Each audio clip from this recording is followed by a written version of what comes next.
चले sir, so very very very good morning to all of you. I hope you all are doing great. आप सभी लोग बढ़िया होंगे और पढ़ाई लिखाई पर ध्यान दिया जा रहा होगा, ऐसा मान लेते हैं। चलें सर, कल की क्लास में हमने स्टार्ट किया था इंडियन कॉन्ट्रैक्ट एक्ट का यूनिट नंबर 1, जिसका नाम था नेचर ऑफ द कॉन्ट्रैक्ट। और कहानी की शुरुआत हुई थी सेक्शन 2 क्लॉज एच के साथ, जो ये बोलता था कि an agreement which is enforceable by law, एक ऐसा एग्रीमेंट जो लॉ के द्वारा इन्फोर्सेबल हो, वो बन जाता है सर कॉन्ट्रैक्ट। फिर क्योंकि कॉन्ट्रैक्ट ने एक टर्म इंट्रोड्यूस किया जिसका नाम था एग्रीमेंट, हम गए 2E की तरफ और हमने पढ़ा एग्रीमेंट का मतलब होता है प्रॉमिस, और every set of promise forming consideration for each other. So एक ऐसा प्रॉमिस या एक से ज्यादा प्रॉमिस जिसमें दोनों पार्टीज को क्या मिले, कंसिडरेशन मिले, वो बन जाता है अग्रीमेंट। एक ऐसा एग्रीमेंट जिसमें दोनों पार्टीज की कुछ ना कुछ लीगल ऑब्लिगेशन आए, ऐसी कोई भी प्रॉमिस या सेट ऑफ प्रॉमिस जिसमें दोनों पार्टीज का क्या आ रहा हो, कुछ लीगल ऑब्लिगेशन आ रही हो, कोई लीगल रिस्पॉन्सिबिलिटी आ रही हो, उसको ही बोलते हैं हम इनफोर्सेबल बाय लॉ। और if your agreement is enforceable by law it will become contract. फिर हम गए थे प्रॉमिस की तरफ। प्रॉमिस का मतलब क्या होता है, व्हेन ऑफर इज एक्सेप्टेड, जब भी किसी ऑफर को या प्रपोजल को एक्सेप्ट कर लिया जाता है वो बन जाता है प्रॉमिस। अरे हाँ, और ऑफर क्या होता है, when one person signifies the willingness to do और to abstain from doing something. अगर कोई एक पर्सन दूसरे पर्सन को अपनी विलिंगनेस शो करे कुछ करने के लिए या कुछ ना करने के लिए, with a view to obtain the assent of another party, इस व्यू के साथ कि वो दूसरे पार्टी की असेंट चाहता है, तो वो बनता है ऑफर। तो एक कॉन्ट्रैक्ट बनाने के लिए जो बेस होता है, जहां से शुरुआत होती है, वो होती है ऑफर से। ऑफर को एक्सेप्ट कर लिया जाएगा तो प्रॉमिस, प्रॉमिस में कंसीडरेशन जोड़ेगी तो अग्रीमेंट, एंड अग्रीमेंट में अगर इन्फोर्सिबिलिटी आ जाएगी तो बन जाएगा कॉन्ट्रैक्ट। बोलो साहब, समझ में आई? फिर हमने आगे बढ़े, हमने पढ़ा कि एक कॉन्ट्रैक्ट को वैलिड कॉन्ट्रैक्ट बनाने के लिए कुछ एसेंशियल होते हैं जो लिखे हैं सेक्शन 10 के अंदर। सो बेसिकली सेक्शन 10 ने कुछ एसेंशियल ऐसे थे जिनको स्पेसिफाई किया, और कुछ ऐसे थे जिनको स्पेसिफाई करने की जरूरत नहीं हुई। टोटलिटी में वो 11 थे, 6 ऐसे थे जिनको स्पेसिफाई किया गया, और 5 ऐसे थे जो नॉन स्पेसिफाई थे लेकिन उतने ही जरूरी थे। हमने सर सेक्शन 10 जब पढ़ा तो कुछ इस तरीके की एक आपको टेबल देखने को मिली होगी, ये रही। These are the element which are not specified by the section 10, and ये वाले वो हैं जो सेक्शन 10 ने स्पेसिफाई कर रखे हैं। सर सेक्शन 10 ने जो स्पेसिफाई नहीं करे वो थे 2 पार्टीज होनी चाहिए, intention to create legal relationship होना चाहिए, fulfilment of legal formalities, certainty of meaning and possibility of performance. इधर आए थे तो सर सेक्शन 10 ने जो स्पेसिफाई कर रखी हैं वो 6 चीजें थी। सबसे पहला था एग्रीमेंट होना चाहिए, फ्री कंसेंट होनी चाहिए, कॉम्पिटेंसी ऑफ पार्टीज होनी चाहिए, लॉफुल कंसिडरेशन होनी चाहिए, legal objective and not expressively declared to be void. इनके बारे में अपनी कल की क्लास में डिटेल्ड चर्चा हो चुकी थी। फिर हम आगे बढ़े, हमने टाइप्स ऑफ कॉन्ट्रैक्ट पढ़े थे, उनको हमने 3 बेसिस पर समझा था। पहला बेस आता है on the basis of validity, जिसमें हमने इतने सारे पढ़े थे। फिर आता on the basis of formation, and last था on the basis of performance. मेरे हिसाब से यहां तक कल की क्लास में अपनी चर्चा बिल्कुल हो चुकी थी, करेक्ट ना?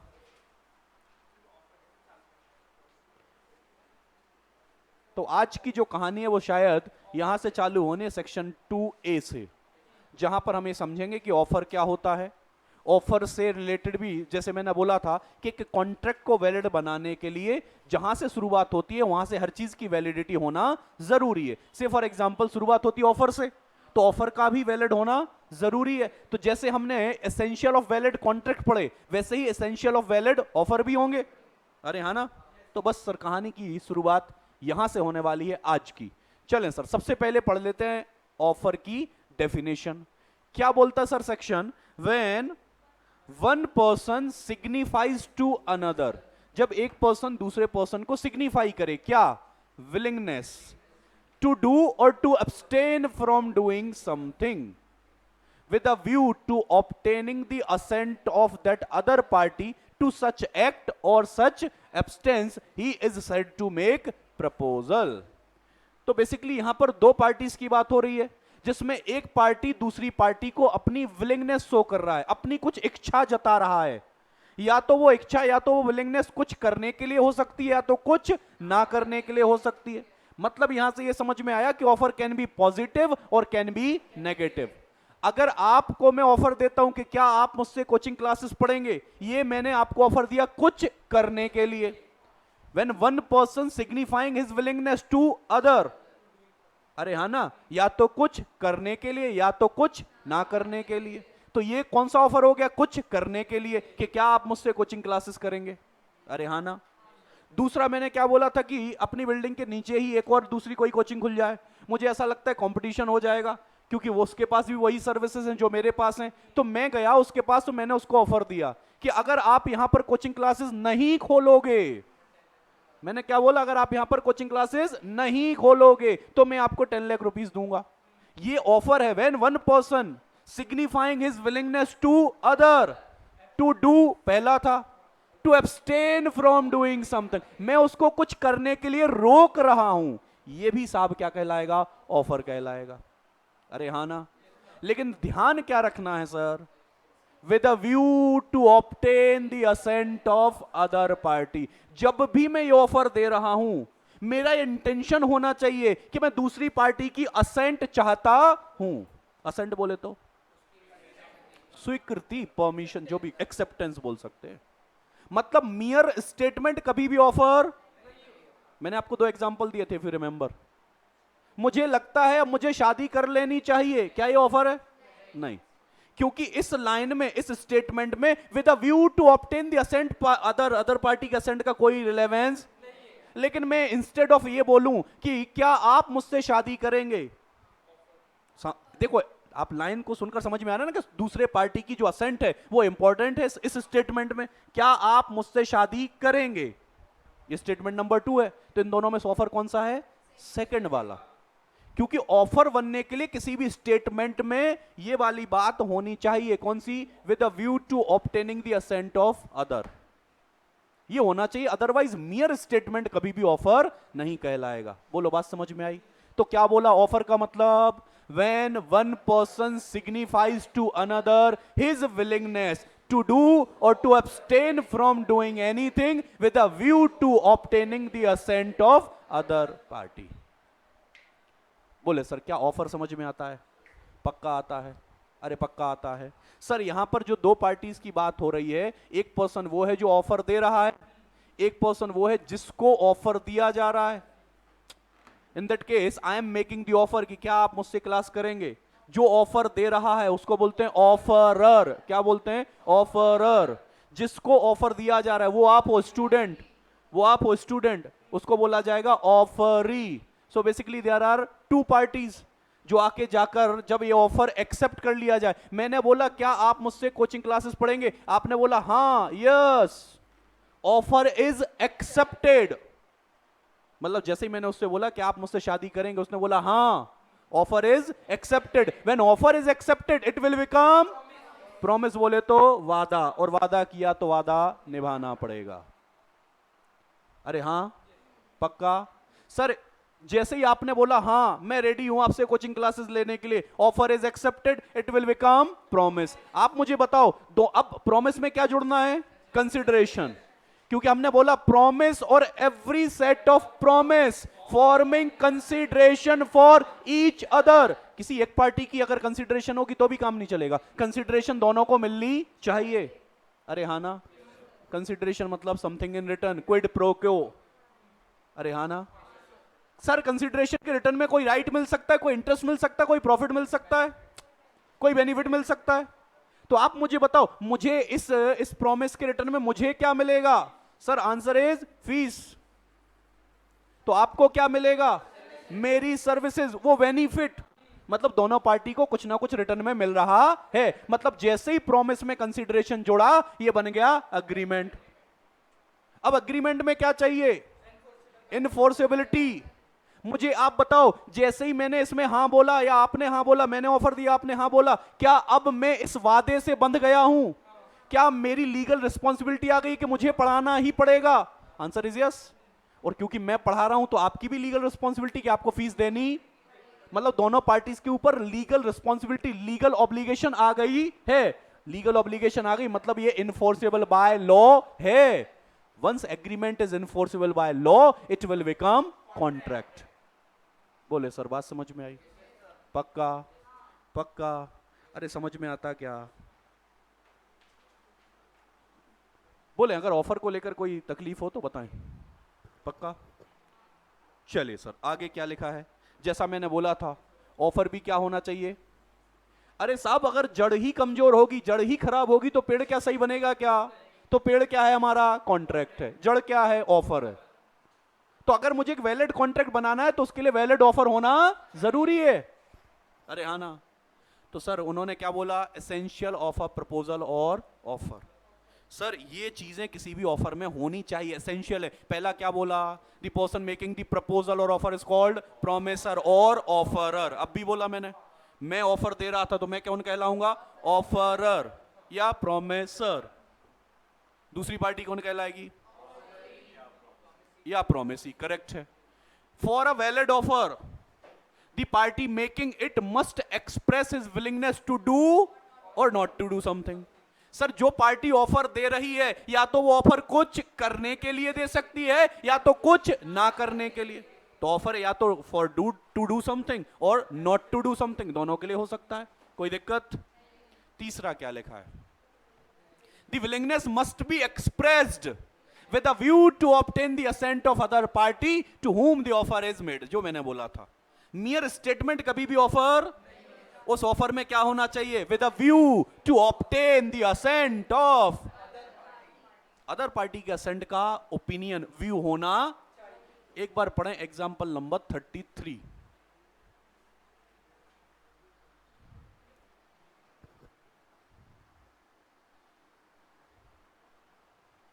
एग्जाम्पल नंबर 33 पढ़ें। आ रहा बात समझ में? ये ऐसा ही एग्जाम्पल दिया था मैंने। चले ऑफर कैन बी पॉजिटिव और कैन बी, या तो कुछ करने के लिए होगा तो पॉजिटिव है, कुछ ना करने के लिए होगा तो नेगेटिव है। चलें कितने टाइप के ऑफर होते हैं सर? तो इसको देखकर आप ऐसा बोल सकते हो, अगर ऐसा बोले कि कैसे बनाया जाता है तो एक होता है एक्सप्रेस ऑफर, एक होता है इंप्लाइड ऑफर। ऑफर होते हैं किसके लिए बनाए गए? तो जर्नल और स्पेसिफिक। अरे हाँ ना, वो शायरी सुनिए, मैं दोस्त हूं आपका सहेली का मत समझना। मैं अगर भरी सभा में प्रपोज कर दूं सबको कि तुम में से कोई ब्याह करेगा क्या मेरे से, ये जर्नल ऑफर है। और मैं किसी एक स्पेसिफिक पर्सन को बोलूं तो ये स्पेसिफिक ऑफर है। Specific offer can only be accepted by specific person, वो तभी वैलिड बनेगा। जर्नल ऑफर कोई भी एक्सेप्ट कर सकता है। खैर अभी चर्चा करेंगे इसमें। हाँ वो क्या होता है, ब्याह शादी, ये एग्जाम्पल ऐसे होते हैं कॉन्ट्रैक्ट में बेहतरीन फिट होते हैं। हाँ ऐसा मत समझना कि आदमी बड़ा डेस्परेट है। हाँ तुम अदरवाइज ले जाओ कि पहले कुछ भी हो ब्याह करवाओ इनका। हाँ ये जो खुशी देख रहे हो ना चेहरे पे जितनी भी है वो नहीं हुई इसलिए ही है, क्योंकि जिनकी है वो आज आए नहीं, वो फिर बंध जाते हैं ना ग्रस्त जीवन में। चलो आइए साहब, हाँ संडे का दिन है, थोड़ा सा ऐसे हल्का रखा करो दिन को, ऐसा मुस्कुराते रहो हंसते रहो। हाँ हम छायादार पेड़ जमाने के काम आए, हम छायादार पेड़ जमाने के काम आए, सूखने लगे तो जलाने के काम आए। चलिए सर कितने टाइप के ऑफर लिखे हैं? तो 5 टाइप के ऑफर लिखे हैं। Journal offer, special offer, counter offer, cross offer, standing offer. कहानी बेहतरीन होने वाली है यहाँ। चलिए सर एक एक करके देखेंगे, बहुत आराम से चलेंगे, कोई दिक्कत वाली बात नहीं है सर। सबसे पहला लिखा है जनरल ऑफर। चलें पढ़ें, पूरा फोकस चाहिए sir. It is an offer made to public at large and hence anyone can accept and do the desired act. तो सर क्या चीज आप नहीं भूल सकते हो जर्नल ऑफर की? Line number 1 sir, general offer वो ऑफर है जो किसको दिया जाएगा? Public at large. और क्योंकि दिया गया है वो पब्लिक एट लार्ज को, तो उसमें से कोई भी उसको एक्सेप्ट और वो काम कर सकता है जो ऑफर के अंदर बोला गया। अरे हाँ ना, एक बहुत बेहतरीन केस लॉ हुआ sir, Carlill versus carbolic smoke wall company. इसके ऊपर आपको जमाने भर के क्वेश्चन मिल जाएंगे। इसके ऊपर ना आपको जमाने भर के क्वेश्चन मिलेंगे एग्जाम में। अच्छा, हुआ क्या इस केस लॉ के अंदर, अपन वो समझते हैं। फैक्ट ऑफ द केस क्या है, एक कंपनी है जिसका नाम है कार्बोलिक स्मोक वॉल कंपनी। उसने एक एडवर्टीजमेंट निकाला बहुत सारे न्यूज़पेपर में, और उसके अंदर उन्होंने ये बोला कि हम आपको 100 पाउंड देंगे। कब देंगे? अगर आप हमारी एक, उन्होंने एक स्मोक बॉल बनाई थी, मेडिसिन समझ लो, वो उन्होंने बॉल बनाई थी। उन्होंने बोला जो भी इसको कंज्यूम करेगा इस स्मोक बॉल को, उसको इन्फ्लुएंजा नाम की बीमारी है जो नहीं होगी। उन्होंने एडवर्टीजमेंट निकाला उस कंपनी ने कि हमने एक बॉल बनाई है स्मोक बॉल, अगर आप एज अ पर्सन इसको कंज्यूम कर लेते हो तो आपको वो बीमारी नहीं होगी। तो एक मैडम है जिसका नाम है कार्लिल, उन्होंने क्या किया, वो बॉल को कंज्यूम किया। इसके बावजूद भी जिस तरीके से उन्होंने बोला था उसी तरीके से उन्होंने प्रिस्क्राइब तरीके से उसको कंज्यूम किया, उसके बाद भी उनको वो बीमारी हो गई। अब हो गई तो कार्लिल मैडम का ऐसा कहना है कि भैया हमें 100 पाउंड दो। यही तो बोलेगी वो कि तुमने जो बोला था कि 100 पाउंड देंगे तो दो। तो यहां देखो क्या लिखा है, one lady Mrs Carlill use the smoke ball as per the direction of company and even then suffered from influenza. उसके बाद हुआ क्या, she could recover the amount as by using the smoke ball she had accepted the. तो sir वो बिल्कुल इस 100 pound के लिए क्लेम कर सकती है, कंपनी को ये देना। अरे बोलो बोलो, बात समझ में आई? सर क्यों? क्योंकि ये था जनरल ऑफर। अगर आप कोई ऑफर एडवर्टीजमेंट कोई न्यूज़पेपर में निकालते हो तो किसी स्पेसिफिक के लिए निकाला कि सबके लिए निकाला? अरे हाँ ना, हमने एक ऑफर निकाला था सीए फाउंडेशन 11,000, वो सबके लिए था। जिसने एक्सेप्ट किया तो कल को मैं ऐसा थोड़ी, तुम्हें थोड़ी बोला था। अरे गेटिंग दी कॉन्सेप्ट ना, हमने ऐसा बोल सकते कि तुम्हें थोड़ी बोला था। सर अगर आप कोई ऑफर पब्लिक एट लार्ज को देते हो तो उसको कोई भी एक्सेप्ट कर सकता है, और अगर वो कोई भी एक्सेप्ट करेगा तो ऑफर व्हेन एक्सेप्टेड बिकम, और वादा किया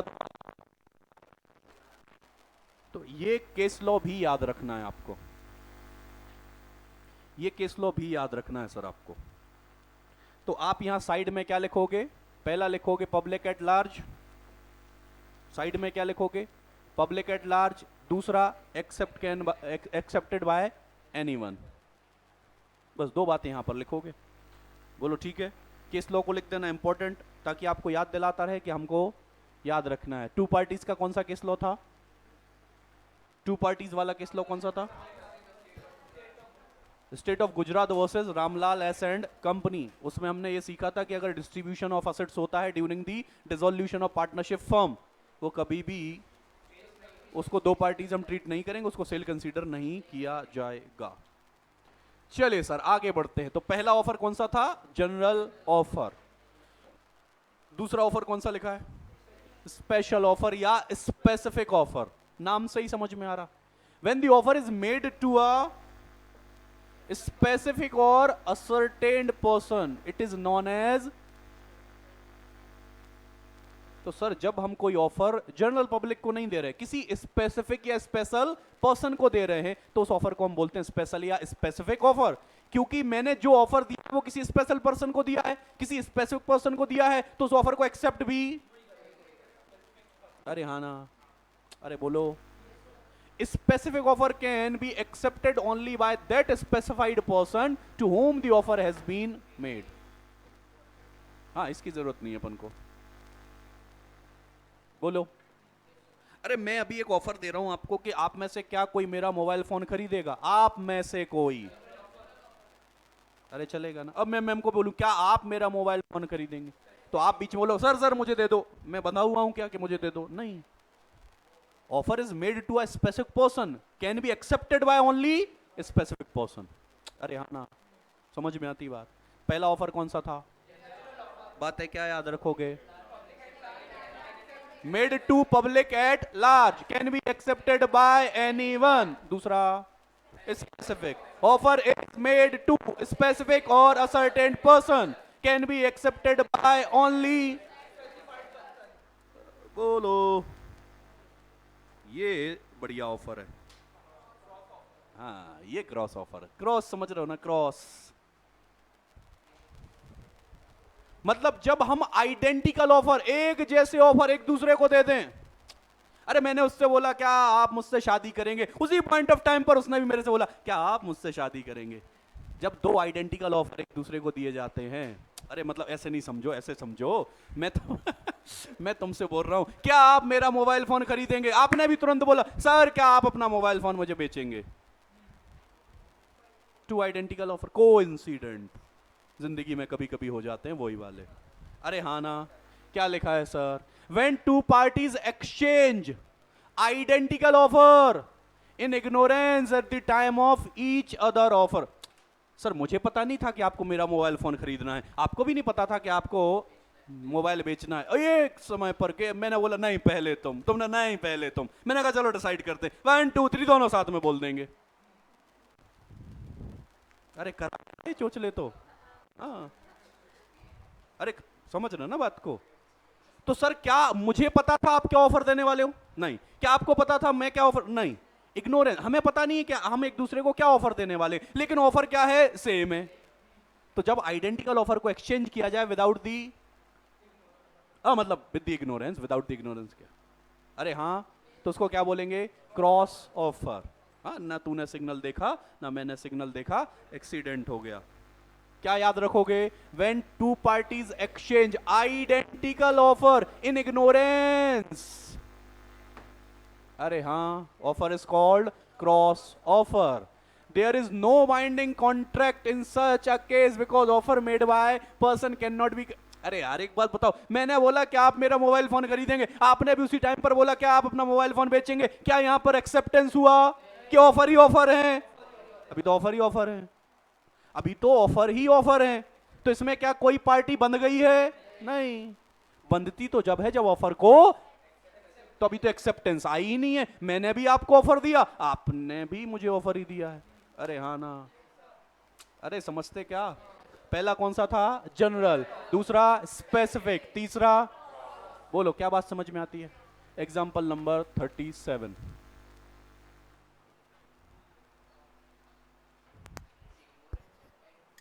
मतलब मुझे ऑफर मेड करते समय पता नहीं था कि आप भी यही ऑफर दे रहे हो मुझे।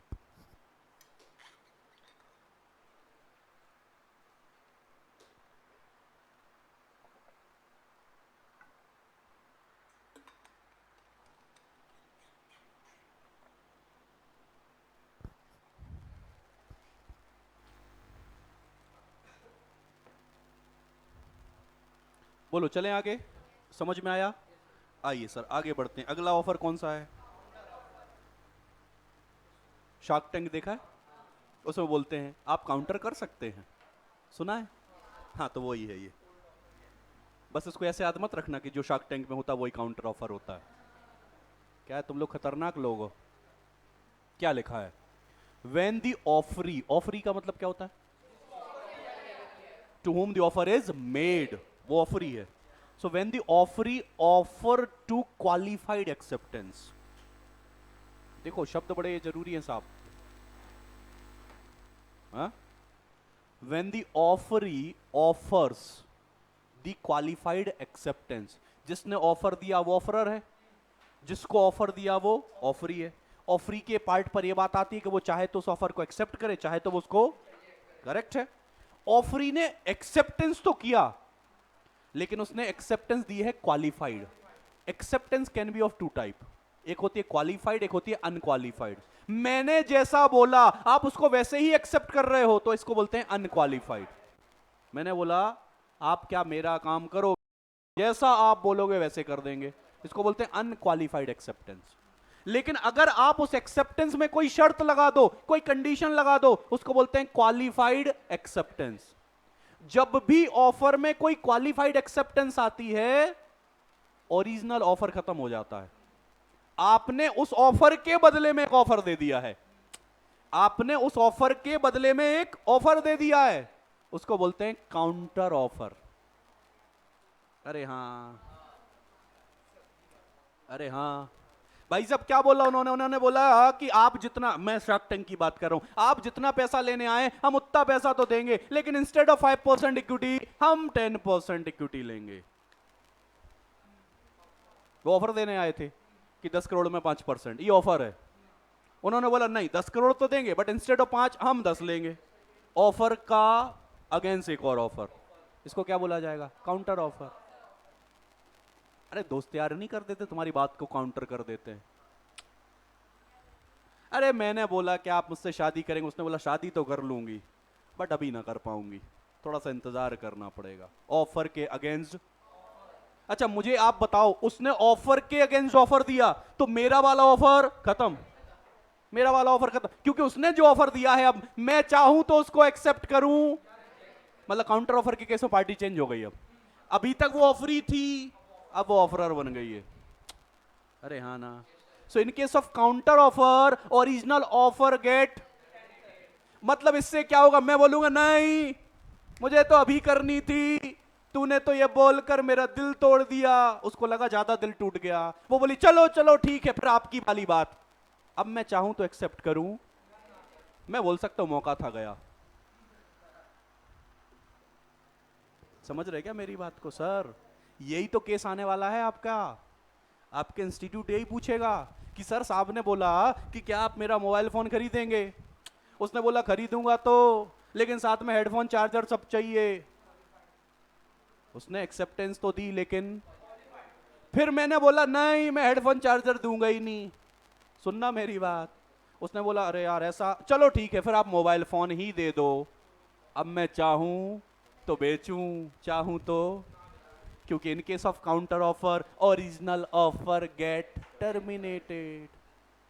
अब वो मेरे को नहीं मान सकता है कि नहीं नहीं मैंने आपके ऑफर में एक्सेप्टेंस जोड़ दिए, अब वो बन गया प्रॉमिस, और वादा किया तो वादा। अब वो ये लाइन ना बोल पाएगा।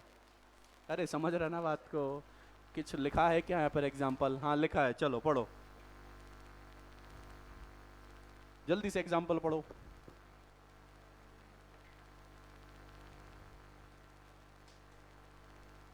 देखा क्या लिखा है? अगर बाद में एक ही इच्छा हो जाए कि चलो ठीक है 10 में ही दे दो, ये चाहे तो उसको मना कर सकता, क्योंकि अब जो वो बोल रहा है ना कि 10 में ही दे दो, अब वो ऑफर दे रहा है, और मैं चाहूं तो उसको एक्सेप्ट करूं और चाहूं तो।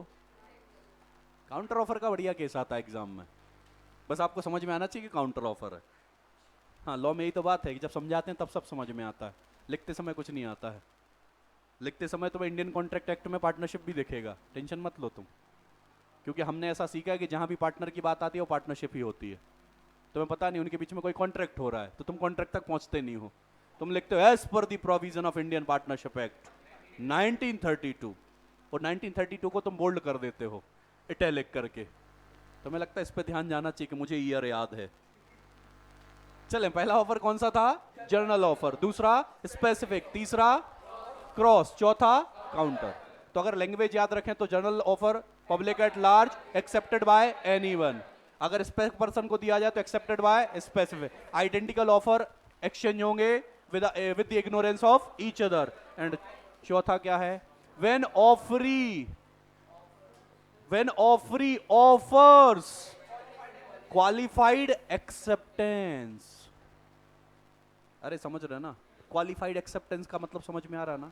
आपने कंडीशनल एक्सेप्टेंस लिए, आपने एक्सेप्ट तो किया लेकिन उसमें कोई कंडीशन जोड़ दी है, मॉडिफिकेशन कर दिया है, तो वो उस केस में आपकी एक्सेप्टेंस मानी जाएगी क्वालिफाइड। और क्वालिफाइड के केस में ऑलवेज ऑलवेज बनता है काउंटर ऑफर, और काउंटर ऑफर के केस में always original offer get terminated. ये लाइन हमेशा ध्यान रखनी है, दो लाइनें हमेशा याद रखनी। पहली तो फ्री कंसेंट से लेकर कि दुनिया की हर कंसेंट फ्री कंसेंट एक्सेप्ट 4 को लेकर CUFM। अरे हाँ, और दूसरा याद रखना है जब भी काउंटर ऑफर आए दिमाग में उसके बैक में एक लाइन चलनी चाहिए, in case of counter offer original offer get terminated. बोलो बात समझ में आ रही क्या? पक्का? चले अगला क्या है?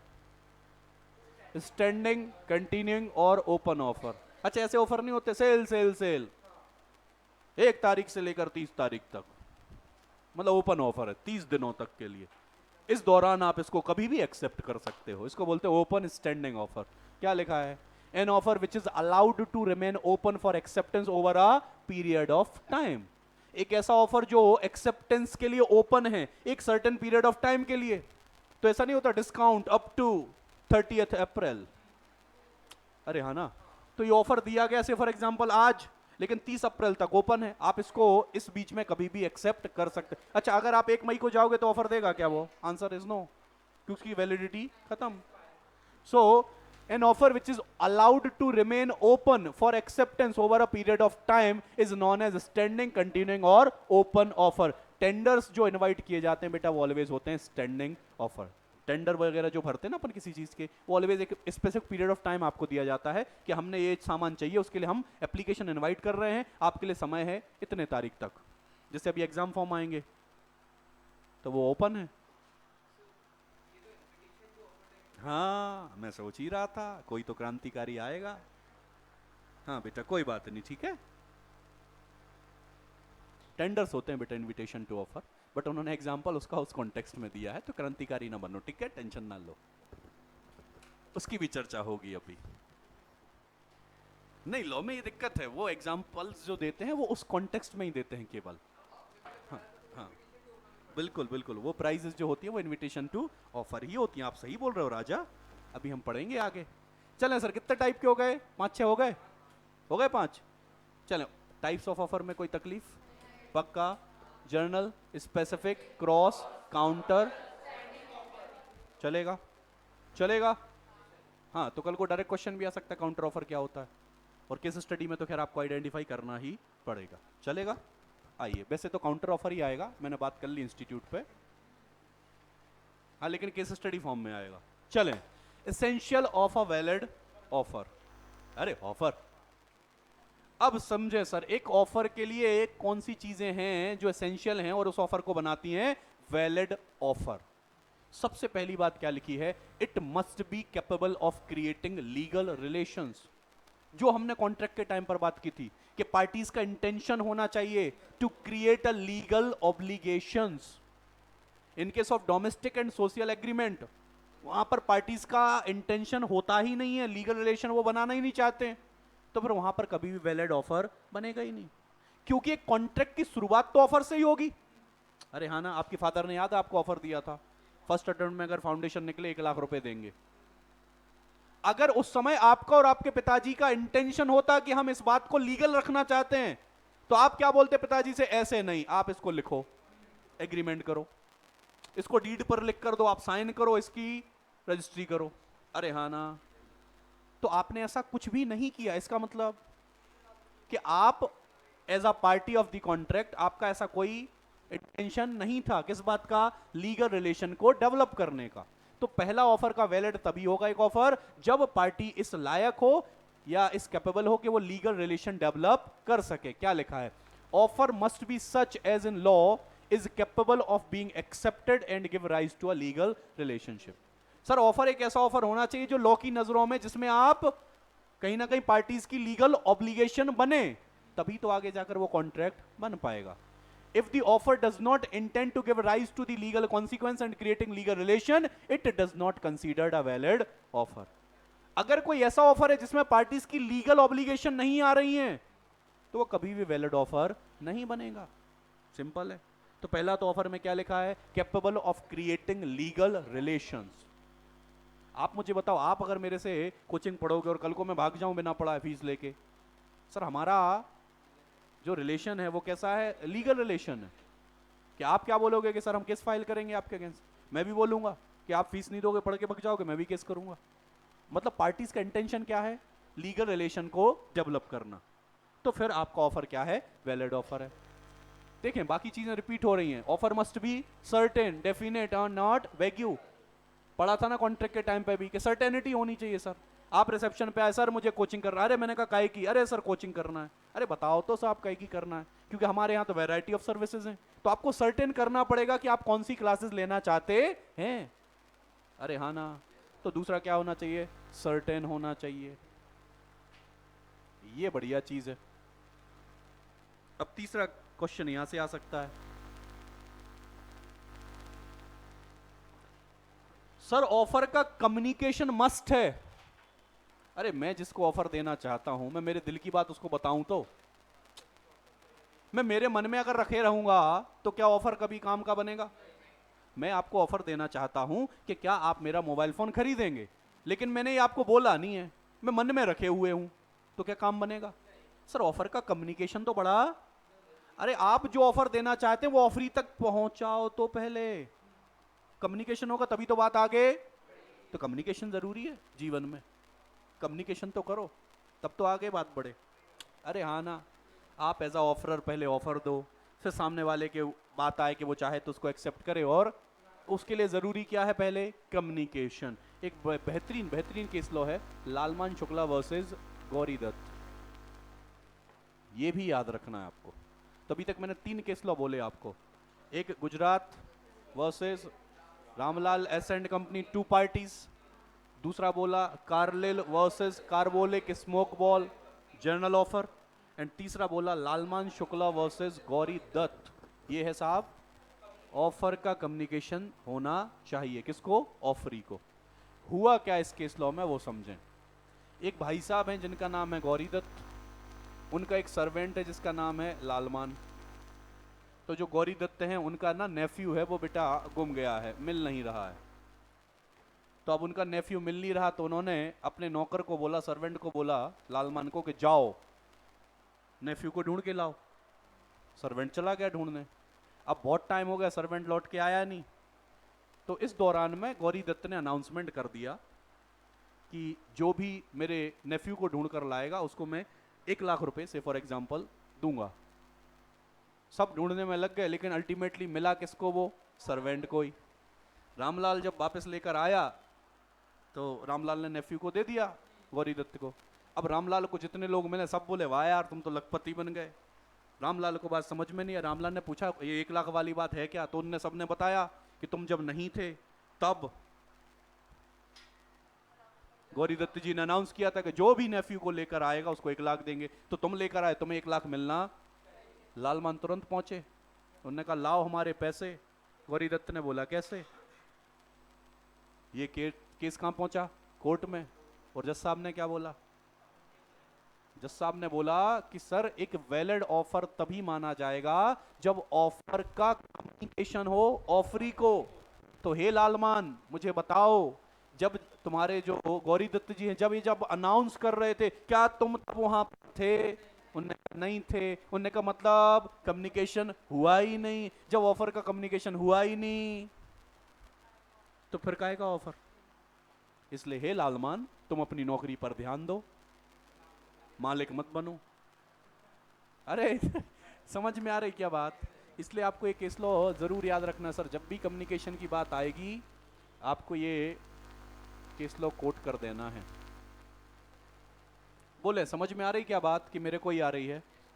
अरे आ रही पक्का? तो पहला क्या था? पहला क्या था? Capable of creating legal relation. दूसरा सर्टेनिटी होनी चाहिए। तीसरा ऑफर का कम्युनिकेशन ऑफरी को होना चाहिए। चौथा ये तो अपन ने पहले बोल दिया, it must be made with a view to obtaining the assent of. क्या कभी मियर स्टेटमेंट ऑफर बनेगा? नहीं, उसमें with a view to obtain the assent of another party होना चाहिए। एंड अगला क्या लिखा है? अरे सर ऑफर कंडीशनल हो सकता है, क्या एक्सेप्टेंस कंडीशनल हो सकती है? अगर एक्सेप्टेंस कंडीशनल हुई तो वो हो जाएगा काउंटर ऑफर, और काउंटर ऑफर के केस में ओरिजिनल ऑफर गेट टर्मिनेटेड। ये याद रखना है साहब। अरे मैं ऑफर देते समय आपको कंडीशन लगा सकता हूं कि आप मेरा मोबाइल फोन खरीदोगे क्या, लेकिन पेमेंट कैश में चाहिए, ये कंडीशन है। ऑफर कैन बी कंडीशनल, हो सकता है, कोई दिक्कत वाली बात नहीं है। सो वही बोला है कि ऑफर कंडीशनल हो सकता है। ऑफर शुड नॉट कंटेन, ये भी बड़ी जबरदस्त बात है साहब। Offer should not contain a term the non compliance of which would amount to acceptance. किसी भी ऑफर के अंदर ऐसी कोई बात नहीं होनी चाहिए जिस बात को कल को अगला व्यक्ति अगर फॉलो ना कर पाए तो हम ये मान लेंगे कि तुमने ऑफर एक्सेप्ट कर लिया है। मतलब मैंने ऑफर दिया सामने वाले को कि क्या आप मुझसे शादी करेंगे, और अगर आपने इसका कुछ भी जवाब नहीं दिया 7 दिन के अंदर अंदर, तो मैं बारात लेकर आ जाऊंगा। मतलब मैं ये मान लूंगा कि तुम्हारी हां है। ऐसा नहीं होना चाहिए। मतलब लॉ ये बोलता है कि हर खामोशी का मतलब हां नहीं होता है, जबकि जर्नल जिंदगी ये बोलती है कि हर खामोशी का मतलब हां होता है। लेकिन हम जर्नल जिंदगी नहीं पढ़ रहे, हम मेंटोस जिंदगी पढ़ रहे हैं सर। अरे समझ रहे क्या बात को सर? ऑफर के अंदर आप ऐसा कोई भी टर्म, ऐसी कोई भी कंडीशन नहीं डाल सकते हो जिसका नॉन कंप्लायंस, नॉन कंप्लायंस का मतलब कि कल को जिसको आपने ऑफर दिया है वो कल को वो बात, वो कंडीशन फुलफिल ना कर पाए, तो मैं ये मान लूंगा कि अच्छा तुमने ऐसा नहीं किया, मतलब ऑफर को एक्सेप्ट कर लिया है। ऐसा नहीं होना चाहिए। जी सर।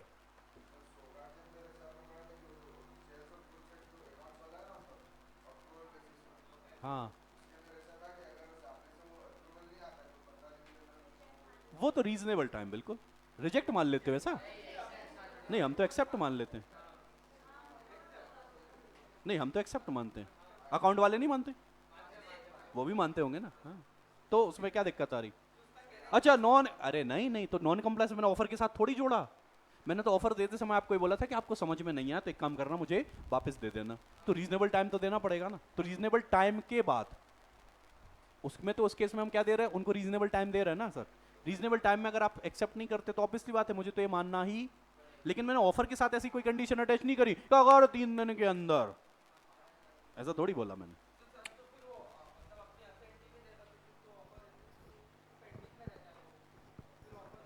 नहीं नहीं बेटा, तो वो हर बार ये थोड़ी बोलेगी कि निकलो मेरी नजरों के सामने से। ये अपन को समझ में आना चाहिए कि नजरों के सामने से निकलना है।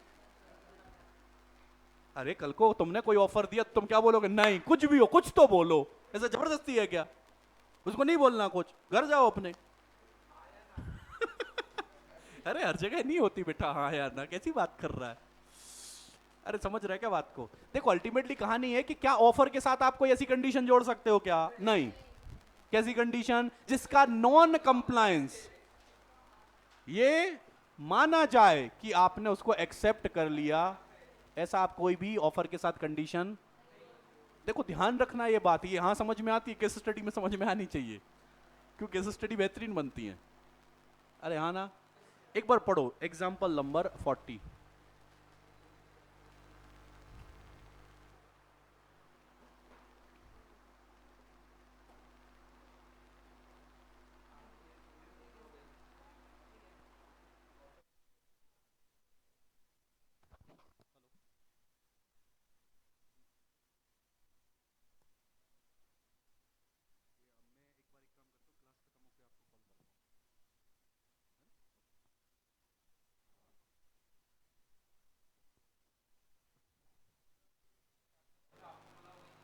वही है क्या?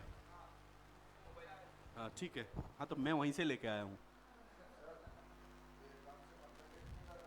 हाँ कर रहा, कैसे बताओ तो मुझे।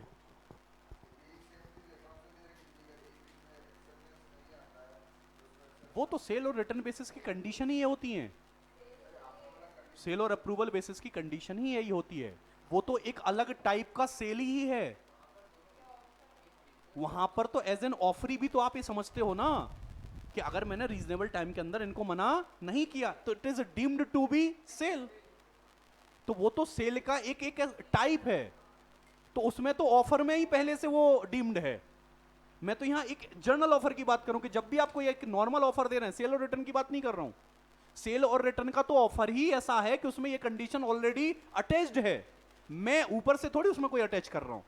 यहां बात कैसे हो रही है कि मैं एडिशनल कंडीशन डाल रहा हूं कि अगर तुमने हफ्ते भर के अंदर नहीं बताया तो मैं मान लूंगा कि मोबाइल फोन तुम खरीद रहे हो। ये तो जबरदस्ती वाली बात है। अरे हाँ ना।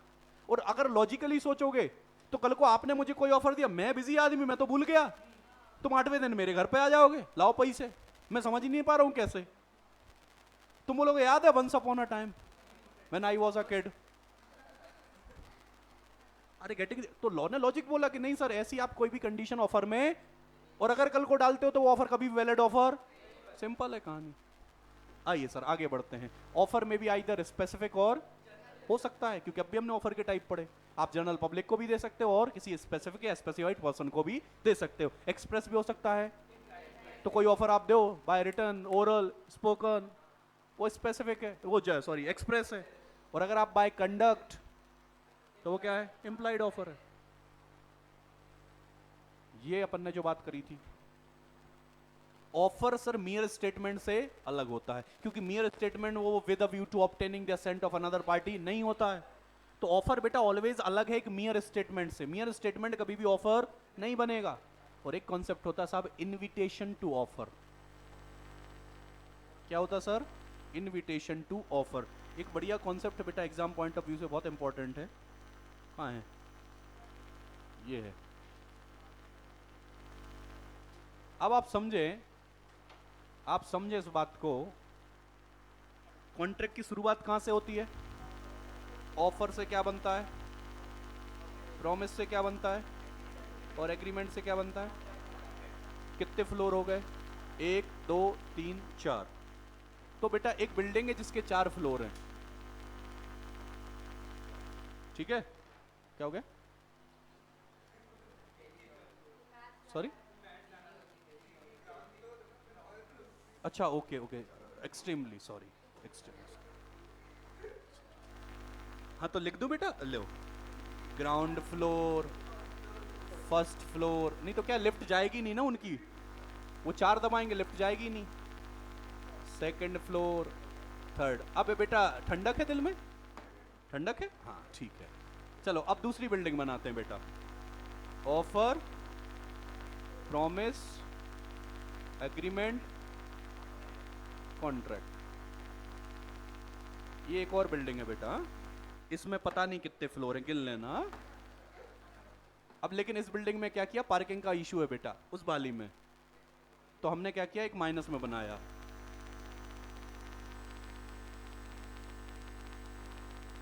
क्या बनाया, एक माइनस, -1 नहीं होता मॉल में जाते, -1 -2, वो जो सबसे गरीब होते हैं उनको -3 में भेजते हैं, 2 व्हीलर वालों को। देखा है ऐसा मॉल में। अपनी तो फर्स्ट फ्लोर, फर्स्ट -1 पे तो इज्जत ही नहीं, वहां बड़े लोग, कार वाले, और अपन जो जानते हैं ना गमछा बांध के गर्मी में, वो हीरो होंडा लेके बोलते सालो नीचे चलो। अरे गेटिंग दी कॉन्सेप्ट ना। मैंने क्या किया, नीचे एक माइनस में निकाला। अभी मैं क्या कर रहा था, मैं आपको ऑफर दे रहा था, आप उसको एक्सेप्ट कर रहे थे और कहानी बढ़िया चल रही थी। अब पता है मैं क्या कर रहा हूं, मैं आपको इनवाइट कर रहा हूं कि आप आओ और मुझे ऑफर दो। मैं आपको इनविटेशन दे रहा हूं कि आप आए और मुझे ऑफर दें। एक -1 हो गया कि नहीं हो गया। अब तुम आओगे मेरे इनविटेशन पर, फिर मुझे ऑफर दोगे, फिर मैं चाहूं तो उसको एक्सेप्ट करूं। अरे समझ रहे ना। तो जो मैं आपको इनवाइट कर रहा हूं ना ऑफर देने के लिए, उसको बोलते हैं इनविटेशन टू ऑफर। वो -1 है। अरे समझ रहे क्या। अरे यार आप कभी मॉल में गए हो, वो डमी बड़े सुंदर से कपड़े पहने रहते हैं, आपको वो ड्रेस पसंद आ गई, अरे हाँ, देखो लॉ कितना लॉजिक चलता है, लॉजिकल बिल्कुल। आपको वो ड्रेस पसंद आ गई, आपने बोला सर ये ड्रेस मुझे दे दो, मुझे ये ड्रेस पसंद है। वो उसको ड्रेस नहीं बेचनी है। आप क्या बोलोगे, नहीं आप ऑफर दे रहे हो, and once offer is accepted it will become promise, and वादा किया तो तुम्हें तो देना ही पड़ेगा। अरे आप समझ रहे हो, तुम्हें तो, अब वो भी बेचारा बंद जाएगा कि हाँ बात तो सही है, लेकिन ये कहीं ना कहीं। फिर तो ऐसा सोच कर देख लो, तुम मेरे घर में आए, तुम्हें एसी पसंद आ गई, तुम बोले एसी लगी हुई मुझे ऑफर दे रही, खोलो। तो ऐसे थोड़ी होता है। अरे उस दुकान में हो सकता है कुछ ऐसी चीजें रखी जो बेचने के लायक है ही नहीं, वो तो केवल 100 पीस में रखी, तुम्हें पसंद आ गई, तुमने कहा नहीं मुझे चाहिए, क्योंकि ऑफर दे रहे हो आप, और ऑफर दे रहे हो, मैंने उसको एक्सेप्ट कर लिया, once offer is accepted it will become. तुमने बोला नहीं सर, ऐसे केसेस में क्या होगा, हम इसको ऑफर नहीं मानेंगे, इसको बोलेंगे इनविटेशन टू ऑफर। जो शॉप वगैरह होती है जिसमें प्राइस टैग लगे होते हैं, ऑफर नहीं है, ये इनविटेशन टू ऑफर है। मतलब मैं उस दुकान वाले के पास जा रहा हूं, मैं उसको बोल रहा हूं कि तुम ये शर्ट शायद 1000 रुपए में बेच रहे हो, तो क्या आप मुझे ये शर्ट 1000 रुपए में बेचोगे। वो चाहे तो उसको बेचे। हाँ बिल्कुल। बोलो क्या बात समझ में आ रही। सॉरी, वो कुछ भी हो, वो बात की बात है, मैं तो अभी उसकी बात ही नहीं कर रहा हूँ। आप बार्गेन करोगे वो शर्ट लूंगा ही नहीं, मैं तो दूसरी दुकान पे चला जाऊंगा, ऐसे जगह से क्या लेना मुझे। तो दूसरी दुकान पे जाओगे वो भी इनविटेशन टू ऑफर ही होगा।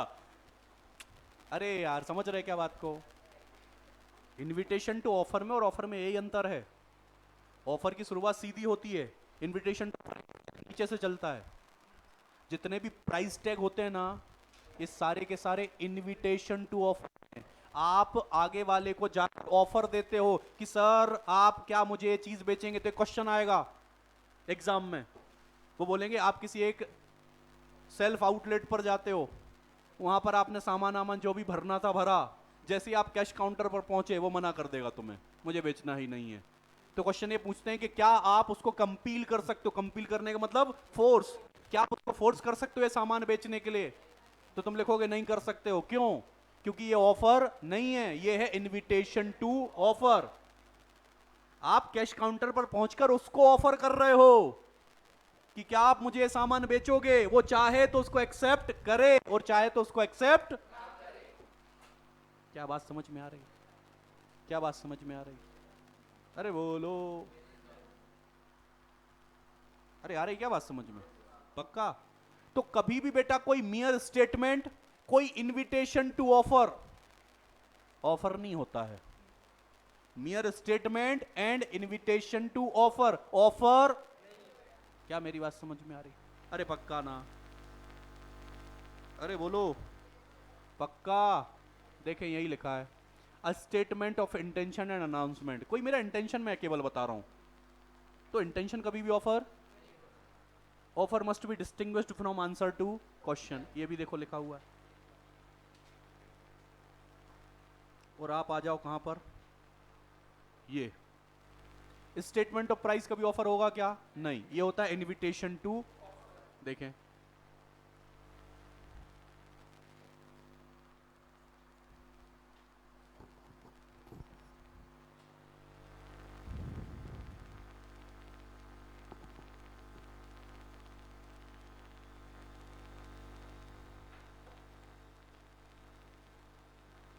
ये पढ़ें आप, पॉइंट नंबर 10। और बहुत बेहतरीन, मतलब आराम से पढ़ें बेटा, बहुत जरूरी है उसको पढ़ना, और इंपॉर्टेंट भी मार्क कर लें।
चलो पढ़ा क्या? डिफरेंसेस की अगर बात करें तो सर देखिए कुछ इस तरीके से लिखा हुआ है, an offer is the final expression of willingness by the offerer to be bound by offer should the other party choose to accept it। जब मैं मेरी willingness, मैं फाइनल willingness शो करूं आपको, और इस इंटेंशन से करूं कि once you accept it मैं उससे बाउंड हो जाऊंगा, तो उसको बोलते हैं ऑफर। लेकिन इनविटेशन टू ऑफर कुछ अलग चीज है। Offer made with an intention to negotiate और to offer to receive offer. I am giving offer to receive offer. अरे मैं तुम्हें ऑफर दे रहा हूं कि तुम मुझे ऑफर दो, तो ये क्या है? Invitation to offer. Thus where a party without expressing his final willingness. अगर वो अपनी फाइनल विलिंगनेस दिखा रहा है तो ऑफर बन जाएगा, लेकिन जहां पर आप अपनी फाइनल विलिंगनेस नहीं शो कर रहे हो वो आगे जाकर क्या बनेगा, इनविटेशन टू ऑफर। अरे हां पक्का, ये टेबल याद कर लेना, ये टेबल याद कर लेना सर, ऑफर और इनविटेशन टू ऑफर की। बोलें सर समझ में आई क्या बात? पक्का ऑफर कैसे बनता है देख लो, जो अपन पढ़ते आ रहे हैं। या तो ऑफर कुछ करने के लिए हो सकता है या कुछ ना करने के लिए। बाय वर्ड हो सकता है मतलब एक्सप्रेस, बाय कंडक्ट मतलब इम्प्लाइड, रिटर्न या ओरल जो अपन बोलते हैं। चलें अब अगली कहानी किसकी है? एक्सेप्टेंस की सर। अगली कहानी किसकी है? एक्सेप्टेंस की। सर ऑफर का अगर एक्सेप्टेंस ना हो तो किसी काम की चीज है नहीं, लेकिन एक्सेप्टेंस होनी चाहिए कि एक्सेप्टेंस भी वैलिड होनी चाहिए? वैलिड एक्सेप्टेंस होनी चाहिए सर। एक्सेप्टेंस भी रूल होंगे उसके भी, तो हमने इसके अंदर वही पढ़ने और समझने हैं। तो अभी चलें कि ब्रेक के बाद चलें? तो एक ले लो 5 मिनट का ब्रेक।